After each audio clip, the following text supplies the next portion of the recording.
Now, your Valley Storm Team forecast.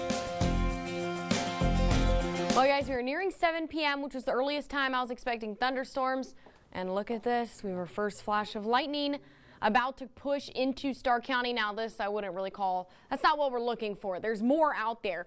We do have a little shower in southern Hidalgo. Otherwise, it's quiet. These are the thunderstorms I was actually talking about, and they're a little behind schedule. So we're going to be monitoring this over the next few hours.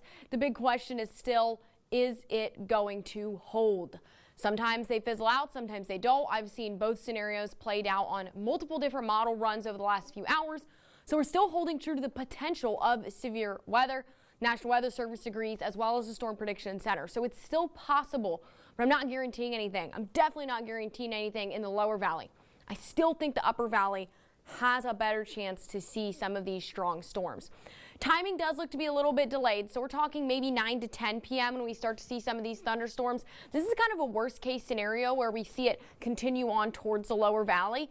But I do still think we could see some heavier pockets of rainfall through 3 a.m. tomorrow morning that could make some driving conditions poor if you plan to be out until 3 a.m. Now, tomorrow morning, things are going to wrap up. We'll be left with temperatures in the 70s, cloud cover. And tomorrow afternoon, rain chances will be kept to a very minimum, maybe 10%. So a stray shower on Thursday will mostly be dry after 3 a.m. We are still holding to a moderate to high risk of each of these threats. Lightning, we're definitely going to see some of that. Wind and hail is also on the board, and that flood risk as well. The entire valley is in excessive rainfall outlook. This is just like, hey, could we see any minor flooding? And the answer is yes. Well, with water build up very quickly.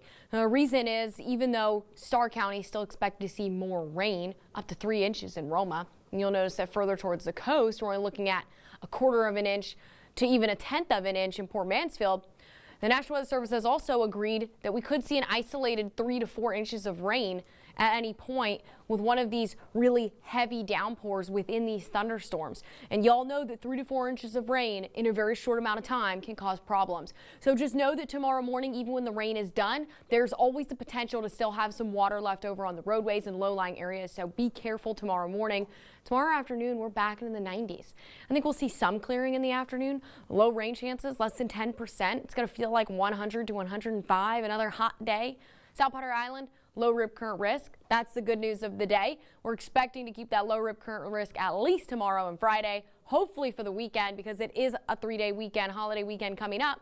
Saturday and Sunday are expected to be pretty hot, falling between 110 and 112 for feels like temperatures, and I still have rain for Memorial Day. So